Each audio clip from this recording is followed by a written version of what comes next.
who lives in a pineapple under the sea in this first movie ever. Hey guys, it's me, the media guy here. And if that familiar tune didn't give it away already, today I'm here to share my thoughts on the SpongeBob SquarePants movie. That's right, the very first theatrical SpongeBob movie. Now, before I continue on, yes, I have been familiar with SpongeBob for a long time. I used to watch the show on Nickelodeon all the time. And yeah, sometimes, occasionally, I will check out the movie from time to time when it's airing on Nickelodeon.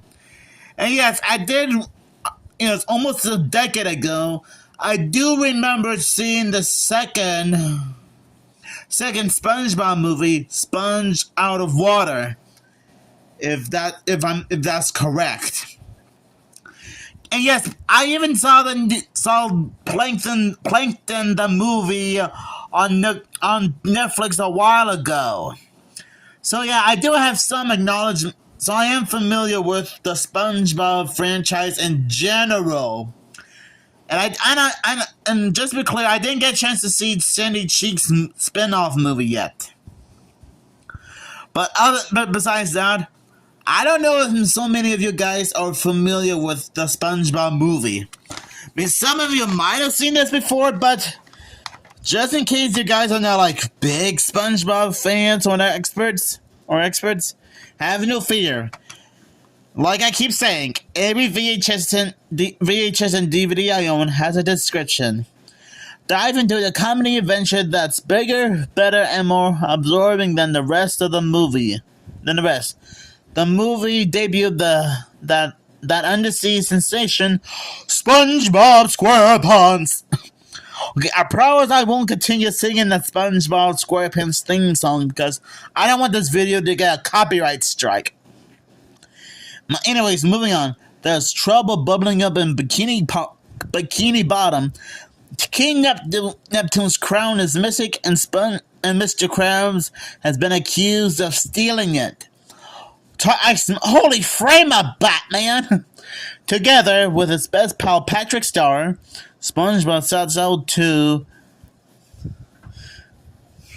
treacherous Shell City to reclaim Neptune's crown and save Mr. Krabs in a spectacular adventure filled with over-the-top undersea action and non-stop laughs.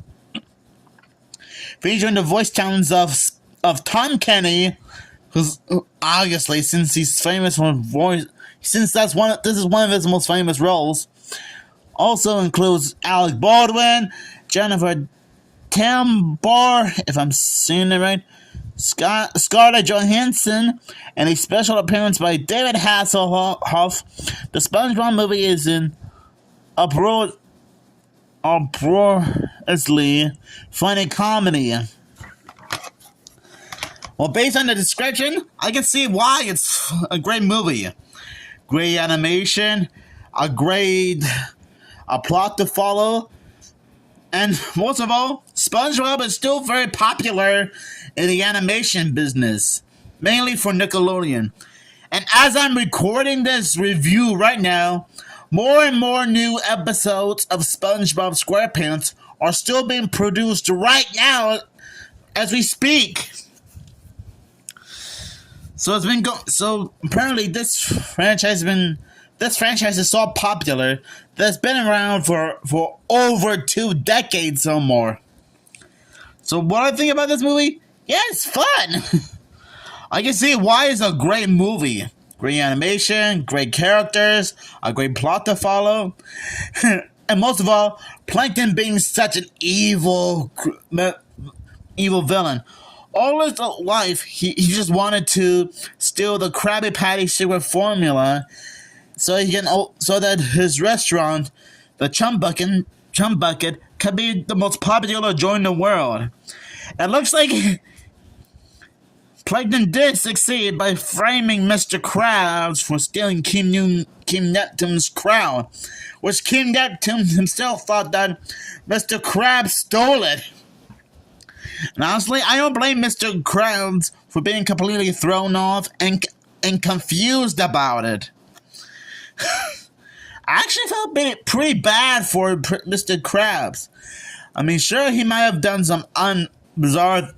I'm sure he might have done some bizarre things to keep his restaurant afloat. But I'm pretty sure stealing someone's crown is something he wouldn't do. And I think this is one of those type of movies that use live action and animation, mainly during the climax of the movie, while SpongeBob and Patrick gets captured by the Cyclops, which turns out to be a deep-sea diver, who strangely looks like Captain Cutler from Scooby-Doo.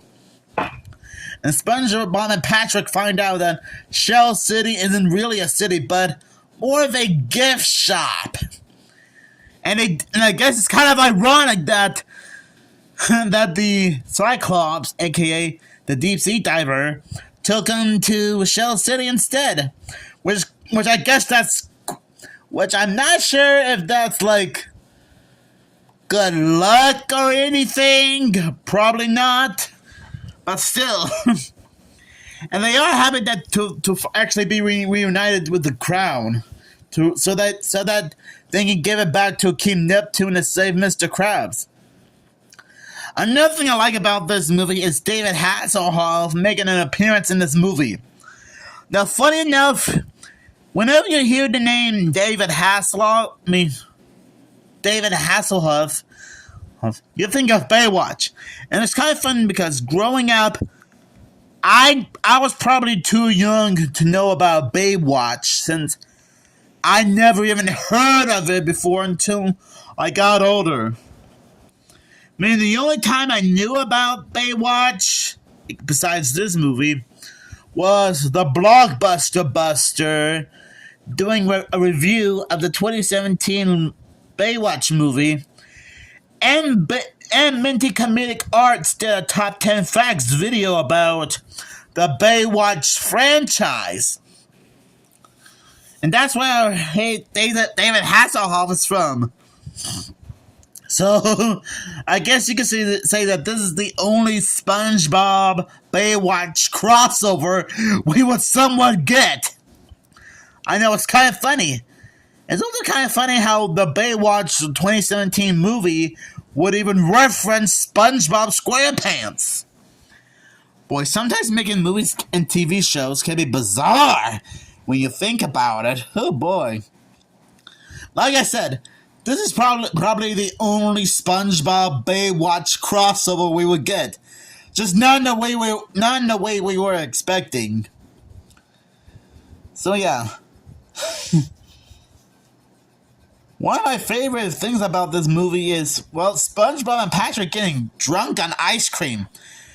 Yeah, one of their favorite popular joints to hang out is the Goofy Goobers restaurant. Yeah, SpongeBob was meant to celebrate the day that he becomes manager, but Mr. Krabs gave it to Squidward. Because, well, I guess SpongeBob wasn't mature enough.